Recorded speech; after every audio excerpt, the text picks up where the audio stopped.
जय श्री राधे।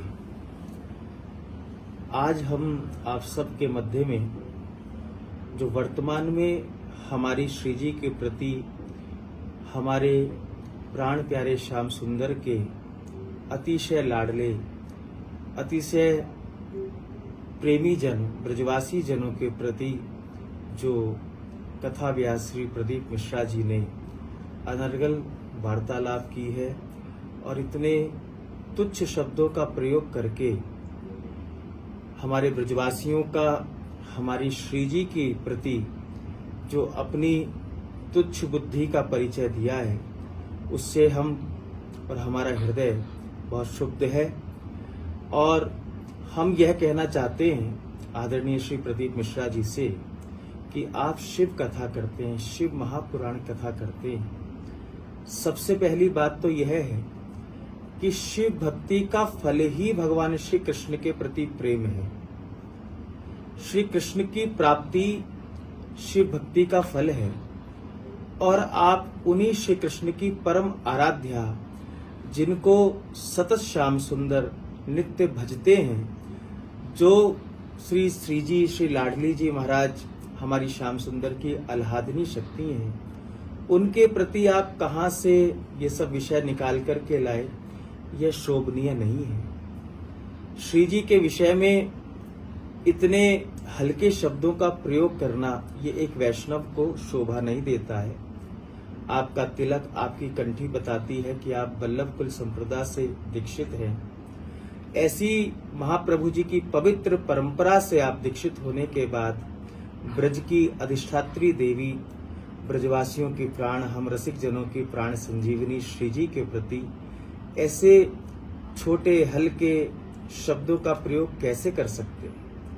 आपको समाज इतने भाव के साथ श्रवण करता है, आपकी कहियों को मानता है, सुनता है।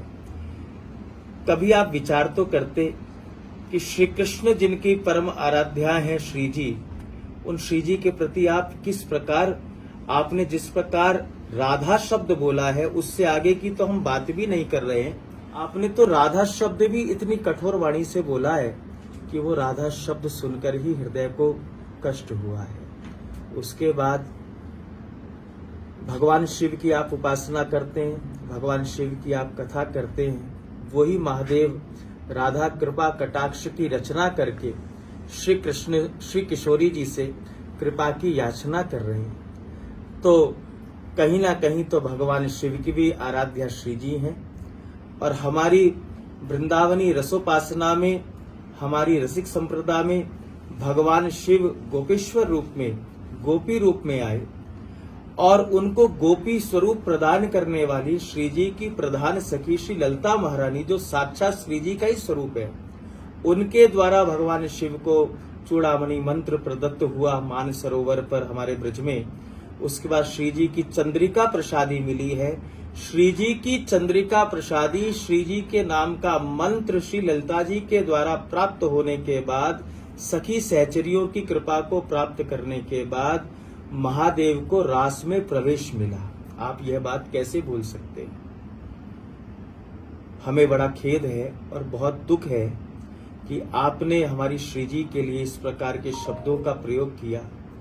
भगवान शिव तो, भगवान कृष्ण तो ब्रह्मांड पुराण में कह रहे हैं, गाने राधा गुणे राधा राधिका भोजने गतौ रत्नौ राधा दिवा राधा राधे वाराध्यते मया। भगवान श्री कृष्ण कह रहे हैं, गाते समय, भोजन करते समय, चलते समय, रात दिन सर्वदा मैं श्री राधा की ही आराधना करता हूं।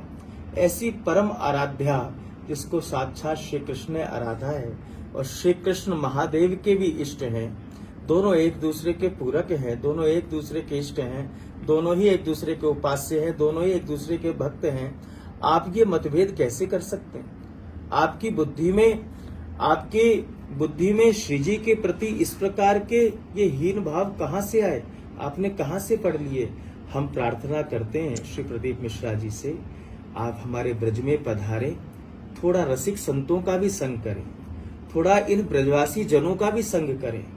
श्री जी के विषय में जो हमारे ब्रजवासी जन, जो यहाँ की रसोपासना करने वाले रसिक संत हैं। आप इनकी शरणागति जब तक नहीं लेंगे, इनकी वाणियों का आश्रय नहीं लेंगे, तब तक आप श्री जी के विषय में कुछ जान ही नहीं सकते, चाहे आप कितनी पोथी। जी, श्री ठाकुर जी ने कहा कि ब्रजवासी बल्लभ सदा मेरे जीवन प्राण, इनहु कबहु न विसारिये मोहे नंद बाबा की आन।